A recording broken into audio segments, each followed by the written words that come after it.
right, so quickly we should talk about Trump and his actions in the past week, right? So there was when the looting starts, the shooting starts quote, which is finds its origins in the Dixie South. I think it was the Alabama police chief who said that. So no. And then we had the issues with Trump's photo op with the Bible.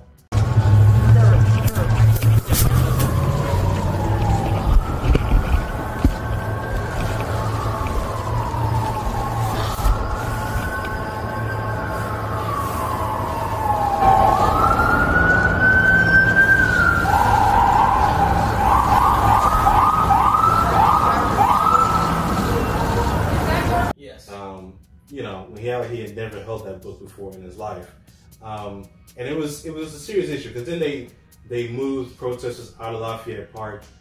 His actions were serious.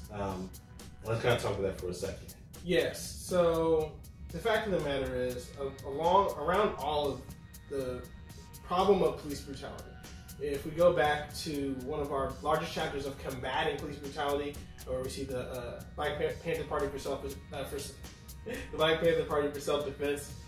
in Oakland, California, right? They're patrolling police officers, they're armed, and their goal as a radical Marxist movement led by Huey P. Newton, who's very well read in Marxism, is to basically dismantle, in their own words, the police state, right? Also to quote Angela Davis.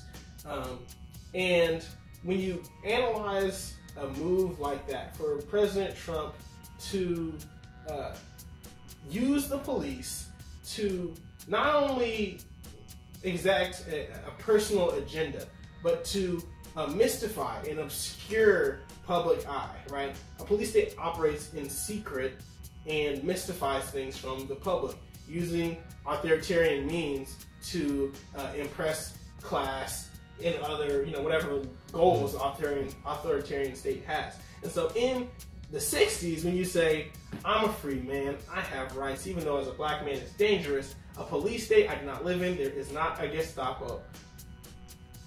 There seems to be one. Yeah. Or at least it seems. Yeah, there seems to be a serious issue here. Because William Barr, who is the Attorney General, he gave the order to clear the park, which we can break down like who has what power in the White House. The Attorney General should not be giving orders to the police of Washington, D.C. They do not fall in his purview. He should not be allowed to do that. And that is a serious issue. That shows there to be, that's how authoritarian starts, right? And people say this terminology is hyperbolic, but that's how it starts. It starts when people start giving orders that they do not have the ability to give said orders. People just listen to it. And then William Barr brought in a federal riot police who have no name tag, won't say where they came from. When people start talking about a Gestapo, that is the reason why. Right. So accountability is totally eliminated. Yeah. And there is genuinely no care for the well-being or the rights preservation of the citizens. In this case, to peaceably assemble, I believe that's in the First Amendment. Yeah. And total violation. Yeah. And let's say this again: the protesters in Lafayette Park were peaceful. Absolutely. And we know that to be true because there were cameras there. Let's go to Washington, D.C. Amelia Brace. You're outside the White House where Donald Trump is about to speak. It's getting a bit tense. Yeah, absolutely, guys. We've just had to run about a block as police moved in. We've been fired at with rubber bullets. My cameraman has been hit. We've also seen tear gas being used. Here we go. They're moving through again. This is exactly what it looks like. Exactly what it looks like. We're just staying safely. Oh. Whoa. They were mad, but they were peaceful. Just like when President Obama gave an address in the Rose Garden, you can hear people in the background being mad about Syria, right?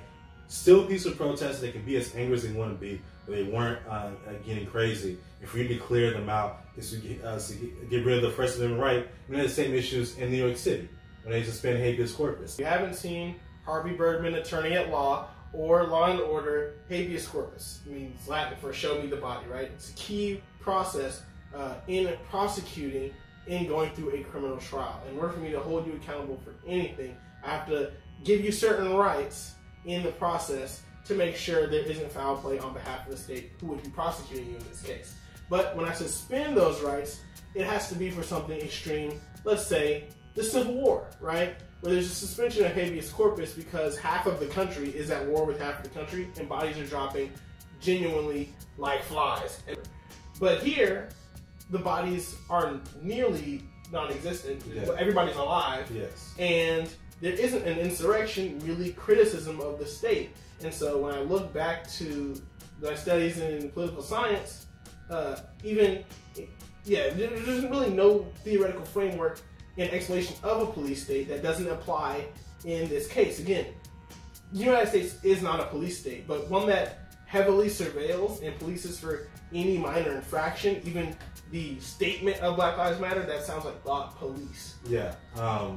It is where I get really upset because Tom Cotton talked about bringing the U.S. military, and so did President Trump. And there's a difference between the U.S. military and the police. One is, I think, is a key difference is what ROE is rules of engagement, right? And so when I went to talk to the police department in Prairie View, city or campus police officers, I asked them what the ROE is, and they tell me, oh, we don't have that. And that is, to me, a fundamental problem with the current way we police. There's a reason why we have rules of engagement. That basically, unless you saw a gun being pointed at you, unless you were being shot at, there was no reason for you to use your weapon, right? And really, you pretty much need to get shot at before you shot back in return. Because someone pointing a gun at you could go one way or the other, and that can still end you up in Leavenworth, which is the military prison, which where you go and don't get seen from again, right? So like Soviet Russia. Yeah, like Soviet Russia. So there's ROEs to how we act in Afghanistan and Iraq, and I don't understand. And you'll see veterans say this time and time again, why the police have more leniency to use force on American citizens than I do on terrorists in Afghanistan.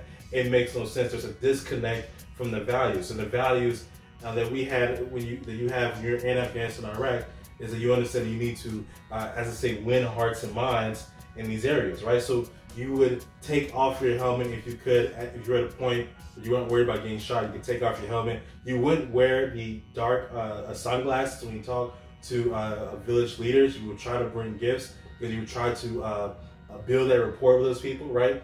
You would make sure you didn't come to them in a threatening way. But yet, when I'm at a protest in Houston, everybody's decked out in riot gear, and that's in my own home, that's in my own country. But yet, when I was somewhere else, I was told you need to make sure you don't look evil and look mean because you're gonna then be responded to in that way. And so I don't understand the values that the police have.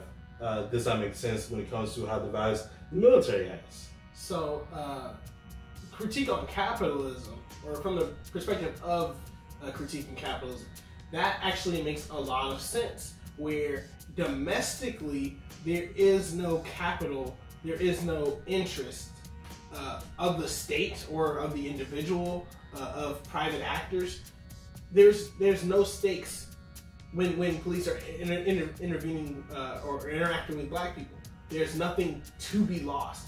Hence why riots must occur, to incentivize change. Whereas in Iraq and Afghanistan, if people are dying, if there are errant deaths, there are casualties, if war crimes are being committed, it has to come to an end because those relationships are key to global stability, the global agenda, and our access to oil, to military bases, and the overall American hegemony. Yeah. So I will say this: in Vietnam, war crimes were committed. There were issues there.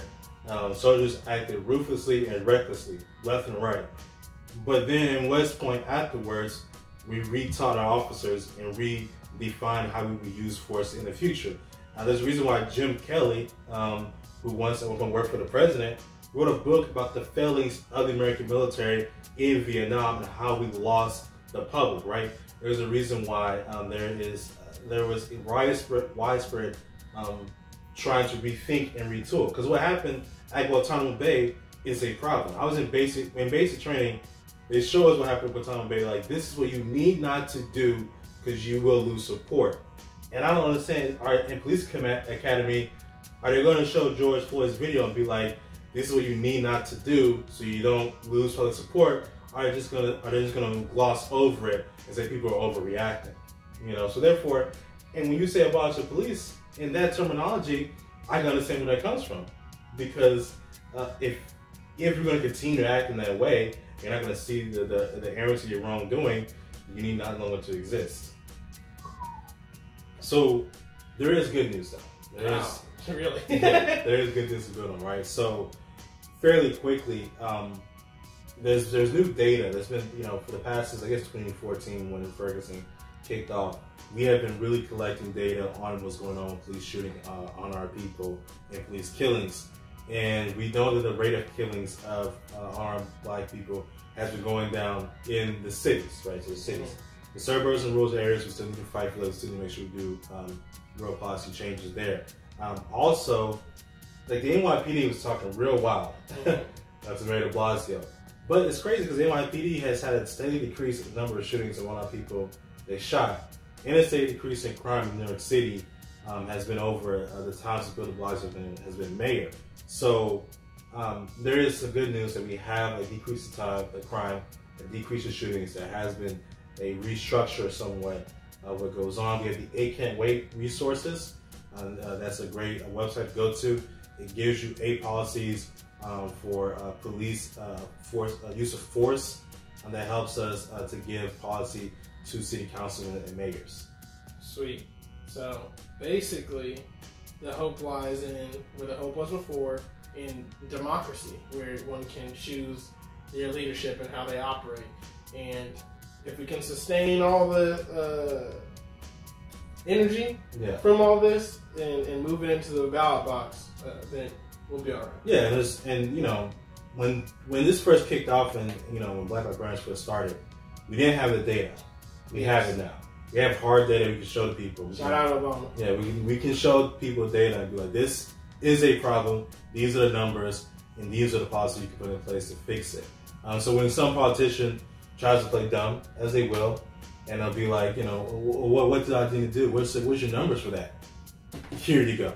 You know, we have a whole a whole cabinet worth of data for this, and that's progress moving forward. So that's the good news we can talk about.